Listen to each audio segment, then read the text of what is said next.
Un matin d'octobre, le Louvre attend un invité de marque. Christophe Monin, responsable du mécénat, doit l'accueillir. Il arrive, monsieur Olivier ? Oui, tout à fait, dans une ou deux minutes. C'est eux là, non? Ah oui, je pense que ça s'est fait très sérieux comme voiture. Bonjour. Très bien, et vous? Merci de venir jusqu'à nous. Je vous en prie. Monsieur Ougier arrive tout droit du Japon. Il dirige là-bas l'une des premières chaînes de télévision privée, la Nippon Télévision. Mais ce n'est pas pour cela qu'il a droit à tous ses égards. C'est mardi, jour de fermeture du Louvre. Il a le musée pour lui. En passant pourtant, Monsieur Ougier n'a pas un regard pour les peintures françaises du 19e. C'est une femme qui l'intéresse, une femme qui plaît beaucoup aux touristes japonais. Pour son sourire, il a dépensé une fortune. C'est la Joconde. À faire descendre la lumière sur les murs et sur les tableaux, une lumière naturelle. La nouvelle vitrine du tableau, cette salle flambant neuve, jusqu'aux éclairages, Monsieur Ougier a tout payé. En tout, 5 millions d'euros.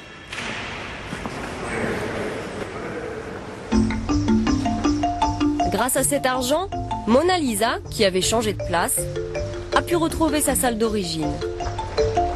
La salle des États, la plus grande du musée, entièrement rénovée. Repeinte couleur terre de Sienne pour rappeler l'Italie, le pays d'origine de la Joconde. 4 ans de travaux, un chantier énorme pour le Louvre. Ce jour-là, les rares spectateurs ont pu admirer le portrait le plus célèbre du monde, comme aucun visiteur ne le verra jamais.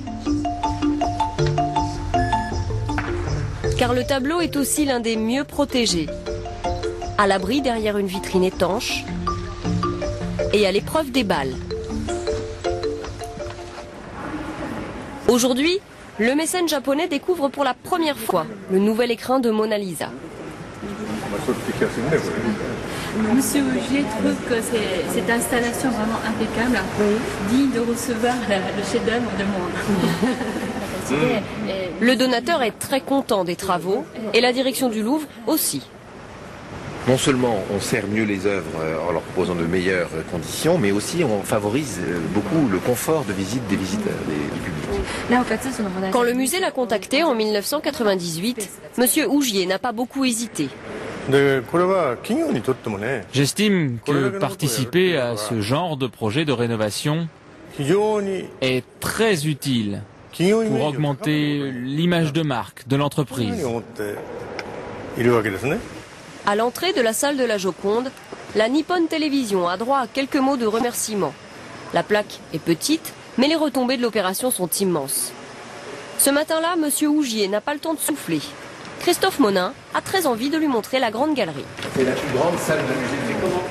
La visite n'est pas au programme, mais quand on tient un riche mécène, c'est l'occasion ou jamais de lui glisser quelques mots sur un nouveau projet.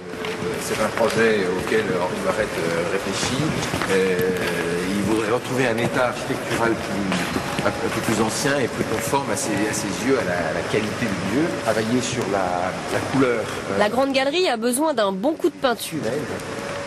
Sur le mobilier également. On lui parle aussi du confort et de l'information des visiteurs à améliorer. Les éléments d'architecture Les travaux pourraient coûter 10 millions d'euros et le Louvre aimerait pouvoir compter sur Monsieur Ougier. Mais aujourd'hui, ce n'est pas le seul projet pour lequel le musée cherche de l'argent. Un ancien palais royal de 160 000 mètres carrés, 35 000 œuvres exposées, plus de 6 millions de visiteurs par an. C'est l'un des 3 plus grands musées du monde. Budget annuel, 150 millions d'euros. Le premier financeur, l'État, paie les salaires, les frais de fonctionnement. Mais depuis la fin des grands travaux dans les années 90, il ne donne plus d'argent pour les nouveaux projets. Si le musée veut innover, il doit trouver des mécènes. Les contacter, les convaincre, c'est le travail de Christophe Monin. Les mécènes au Louvre, ça ne date pas d'hier. Mais depuis 3 ans, le mouvement s'accélère et les budgets deviennent de plus en plus importants. Et donc voici le mur sur lequel le musée du Louvre remercie les entreprises qui lui ont fait bénéficier d'un mécénat exceptionnel. Alors ce qu'on appelle un mécénat exceptionnel, c'est un mécénat d'au moins 3 millions d'euros. Il suffit de faire la visite pour s'apercevoir que les mécènes sont partout dans le musée. Les plafonds ont été restaurés il y a quelques années grâce au mécénat de la Banque Hervé. Cette salle qui a été ouverte il y a 2 ans a été complètement aménagée grâce au mécénat de la financière Marc de la Charrière. Je vous sors là la version japonaise de ce document qui a été financée intégralement par la fondation Toshiba. Et encore, la Caisse d'épargne, Lafarge, IBM, Sony, des dizaines d'entreprises dont le Louvre, aujourd'hui, ne peut plus se passer. Le musée du Louvre a été très généreusement pourvu dans le cadre du projet Grand Louvre par les subventions publiques. Maintenant, l'argent public est plutôt pour d'autres grandes institutions, comme Versailles par exemple. Et que si le Louvre veut continuer à aménager ses salles, par exemple, et à se développer, il doit le faire en trouvant lui-même les financements qui correspondent. Mais si les entreprises investissent, ce n'est pas seulement par amour de l'art, c'est parce qu'elles y trouvent leur intérêt. Elles paient moins d'impôts. Depuis 2003, les mécènes peuvent déduire de leurs impôts jusqu'à 60% de leurs dons, et parfois encore plus, dans des cas exceptionnels. Donc ça, c'est le dernier trésor national rentré dans les collections. C'est une vestale sculptée par Houdon à la fin du XVIIIe siècle, qui est arrivée chez nous en avril 2005, grâce au mécénat de la société AXA, qui a donc bénéficié de cette disposition très spécifique sur les trésors nationaux, qui permet donc à l'entreprise qui permet l'acquisition de déduire 90% de son don, déduire donc de son impôt sur les sociétés. Résultat, pour une statue achetée 10 millions d'euros, l'entreprise a droit à 9 millions de déductions fiscales. Moins d'impôts, mais aussi un énorme bénéfice d'image. Voilà ce que cherchent les partenaires du Louvre. Il est presque 18 h. Plus que quelques minutes et le musée sera fermé. Une visite spéciale commence pour 300 privilégiés.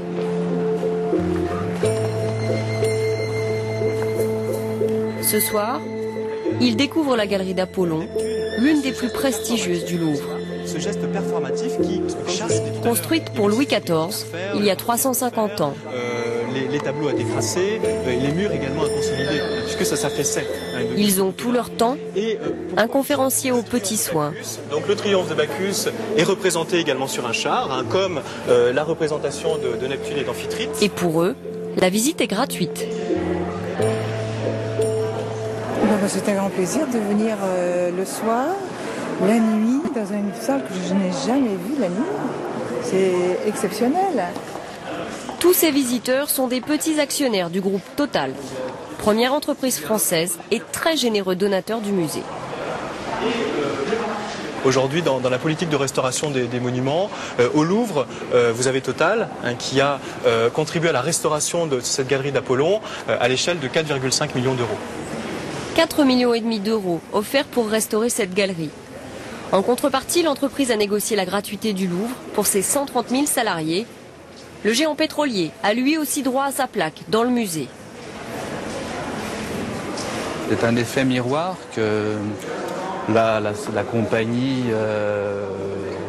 aime bien voir ici parce qu'elle invite ses collaborateurs, ses actionnaires, ses clients. Eh bien, ils voient que la société qui les a invités a contribué. C'est simplement un rappel. Total en lettres d'or dans la galerie d'Apollon, presque un argument de vente pour l'entreprise. Pourtant, toutes les sociétés ne se précipitent pas pour avoir leur nom gravé dans le marbre du musée. Même quand on s'appelle le Louvre, ce n'est pas si simple de trouver de l'argent. Le musée s'est donc doté d'un service entièrement dédié à cette tâche. Le service du mécénat. 15 personnes, diplômées d'école de commerce ou de Sciences Po, autour de Christophe Monin. Comme dans le service marketing d'une grande entreprise, elles sont chargées de trouver des financements en France et à l'étranger, y compris grâce à une activité surprenante et très rentable, louer le musée aux entreprises pour des soirées privées pendant les heures de fermeture.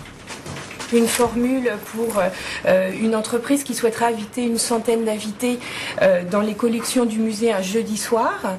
Elle fera donc à l'intérieur des collections, en collaboration avec nous, le choix des visites qu'elle va faire, des salles qu'elle va ouvrir, et elle pourra finir par un cocktail dînatoire ou un dîner dans le café Molien. Ces formules-là sont des formules qui sont à 25 000 € de location d'espace. Et louer la pyramide? Louer la pyramide, c'est fonction du nombre d'invités. Ça peut aller de 24 000 € jusqu'à plus de 100 000 € en fonction du nombre d'invités. Pour éviter les demandes excessives des entreprises, la charte éthique. Le Louvre a édicté quelques règles. Si le mécène ne les respecte pas, il ne signera pas de contrat. Une entreprise, en effet, aurait souhaité que la salle dont elle permettait le réaménagement porte son nom pour une durée assez longue. Et ça, c'est contraire à nos règles éthiques. On ne donne pas le nom d'une entreprise à nos salles, qui ont toutes un nom historique par ailleurs. On peut mentionner dans la salle leur soutien, bien entendu, mais on ne débaptise pas pour donner leur nom. Et dans ce cas précis, ça fait que cette entreprise-là a renoncé à ce projet. Si le service prospecte aussi activement, c'est que le Louvre a encore de nombreux projets. Et ils sont de plus en plus ambitieux. Derrière cette porte, l'un des grands chantiers pour lesquels Christophe Monin cherche des millions d'euros. Depuis des mois, 25 salles sont fermées au public. Les objets qu'elles renferment sont des trésors du XVIIIe siècle. Les vitrines sont bien vieillottes, les espaces d'exposition un peu chargés. Bref, la présentation des œuvres n'est plus au goût du jour. Des travaux d'électricité et de climatisation sont prévus. Quitte à démarrer un chantier, le Louvre en profiterait bien pour tout rénover. Il lui faut 15 millions d'euros. Nous n'avons encore pas de mécènes déclarés. Nous avons commencé à approcher des gens dont nous savons l'intérêt pour l'art français du XVIIIe siècle, et nous espérons bien qu'ils vont s'associer au projet, et puis aussi qu'ils vont nous faire profiter de leur enthousiasme pour convaincre des gens qu'ils connaissent eux-mêmes de se joindre à leur tour à ce projet. L'enthousiasme de M. Ougillet, lui, n'est pas très visible. Le patron de Nippon Télévision est pourtant devenu l'un des mécènes les plus fidèles du Louvre. Ce jour-là, il revient dans le palais, accueilli en grande pompe par la direction. Une fois encore, Christophe Monin l'a convaincu de signer un chèque. 1 200 000 €. Non plus pour la Joconde, mais pour la Vénus de Milo. Il va payer pour réaménager tout l'espace autour de la statue. En échange, il obtient le prêt d'une centaine d'œuvres d'art du Louvre qu'il compte exposer à Tokyo l'été prochain. Voilà.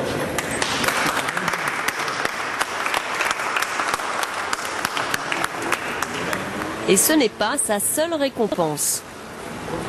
Il a aussi eu un petit coup de pouce pour une élection qui lui tenait à cœur. À 79 ans, Seiichiro Ogier vient d'être admis à l'Académie des Beaux-Arts.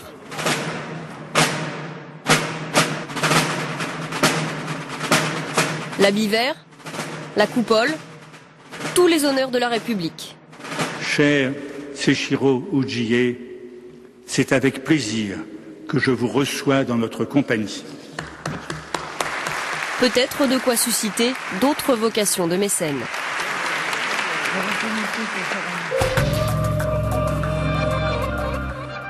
Voilà, retour au centre Pompidou, plutôt dans les sous-sols du centre Pompidou. C'est pas un endroit qu'on a l'habitude de montrer.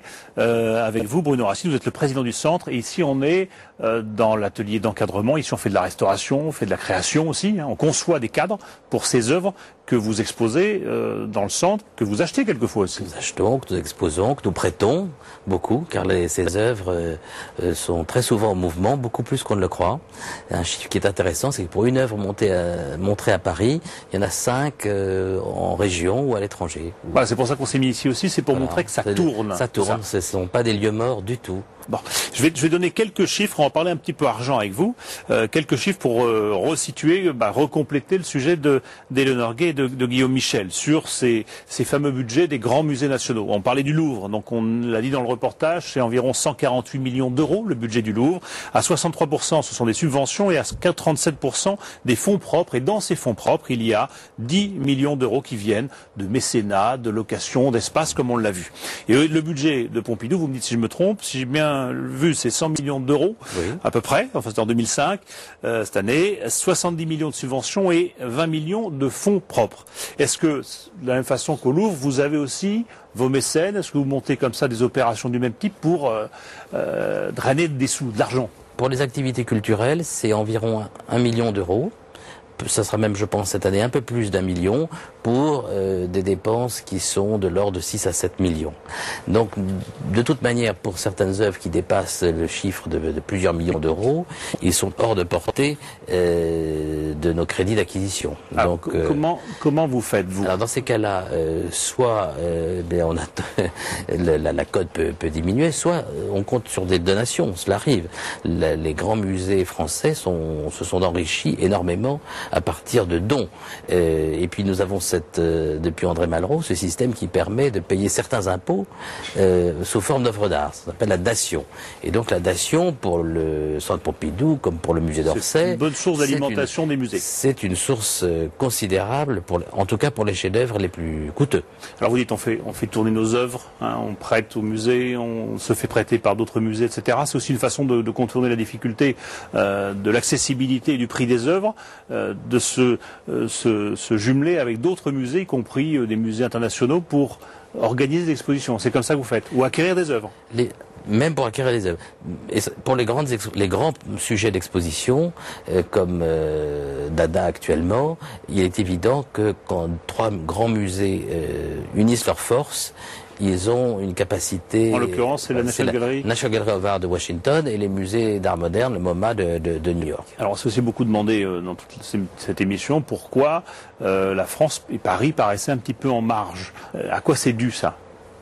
Oh, il y a tout un ensemble de raisons, mais les grands collectionneurs, les grandes fortunes sont en Amérique plus qu'en France. Quand on voit que les trustees, c'est-à-dire les personnes privées qui soutiennent le musée d'art moderne de New York, ont apporté plusieurs centaines de millions de dollars pour agrandir le musée, on voit la différence d'échelle qu'il y a entre cette tradition américaine et ce qui se passe en France. Est-ce que le rôle de l'État, c'est d'être mécène? Vous savez, on peut dire quand même, pour le Centre Pompidou, l'État est son premier mécène. Il fournit entre 75 et 80% des recettes du centre.